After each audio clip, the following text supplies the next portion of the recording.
ఇప్పుడు కేవలం 7,999 up to 10 kgs వరకు బరువు తగ్గి అధిక బరువు నుంచి వచ్చే ప్రధాన సమస్యలను దూరం చేసుకోండి.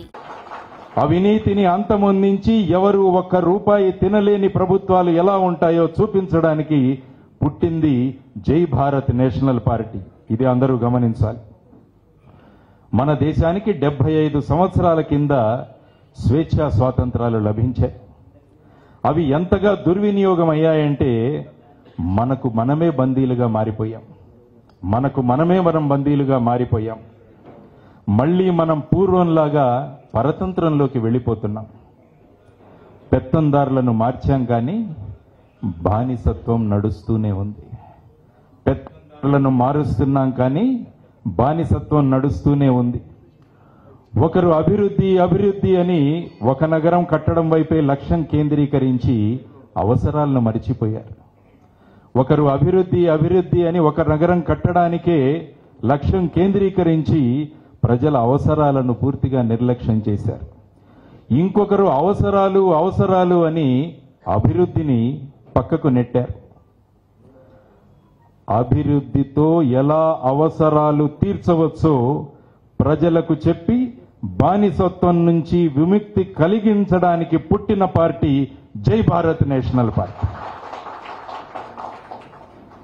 జై భారత్ నేషనల్ పార్టీ బానిసత్వాన్ని నుంచి విముక్తి కలిగిస్తుంది. అభివృద్ధితో అవసరాలు ఎలా తీర్చాలో అన్నది జై భారత్ నేషనల్ పార్టీ అందరికీ తెలియజేస్తుంది. ఒకప్పుడు మన రూపాయి డాలర్ స్థాయితో సమానంగా ఉండేది. డాలర్ స్థాయితో సమానంగా ఉండి రూపాయి గర్వంగా తలెత్తుకు తిరుగుతూ ఉండేది.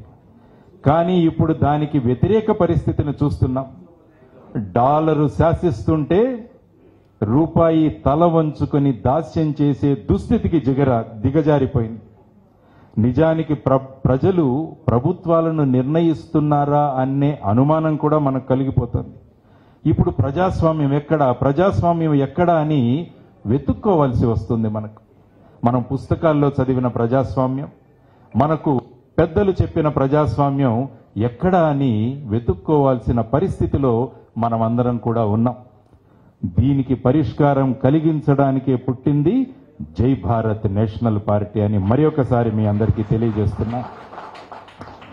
గతంలో ఎన్నడూ లేని విధంగా మేధావులని, ఆర్థికవేత్తలని ఉక్కు పాదాల కింద తొక్కుతున్న దుస్థితి మనం ఇప్పుడు గమనిస్తున్నాం. సామాజిక బాధ్యత కలిగి నిర్మాణాత్మకమైన, సృజనాత్మకమైన విమర్శలు చేస్తున్న వ్యక్తులను నిరంకుశంగా జైళ్లకు పంపిస్తున్నారు. చాలా సంవత్సరాల నుంచి చూస్తున్నాం. ఇది నిస్సహాయంగా, నిస్తేజంగా చూస్తూ మనమంతా ఉండిపోయాం. రాష్ట్రంలో శాంతి భద్రతలు, మానవ హక్కుల రక్షణ చక్కగా ఉంటే మేము రావాల్సిన అవసరం ఉండేది కాదు. అవి లేవు కాబట్టి వాటిని దారిలో పెట్టడానికి పుట్టింది జై భారత్ నేషనల్ పార్టీ. శాంతి భద్రతలను, మానవ హక్కుల రక్షణను కల్పించడానికి పుట్టింది జై భారత్ నేషనల్ పార్టీ. రాష్ట్రంలో ఒక్కసారి గమనించండి. మన రాష్ట్రంలో మరెక్కడా లేని విధంగా 1000 కిలోమీటర్ల సముద్ర ప్రాంతం కలిగి ఉంది. మన రాష్ట్రంలో సుమారుగా 1000 కిలోమీటర్లు.